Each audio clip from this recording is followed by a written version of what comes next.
So you want to connect two SOUNDBOKS 2 speakers? Well, today's your lucky day. Let's put that power in your hands. Step 1.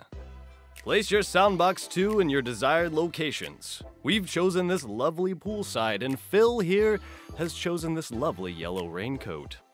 Make sure your batteries are charged and in place. Step 2. Take 2 of your aux cables and plug one into each speaker. Perfect. Step 3. Plug the other side of each aux cable into the 2 inputs of the jack splitter.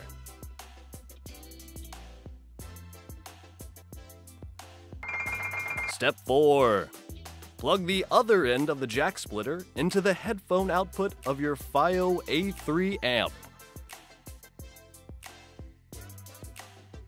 Step 5. Plug your playing device into the input marked headphone, or into that stupid Apple dongle.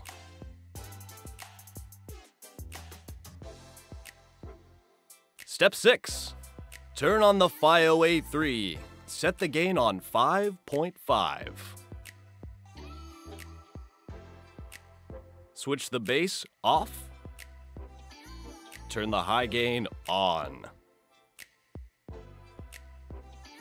Turn on both SOUNDBOKS speakers. Choose your song. Crank up the volume to 11 and dance your shoes off.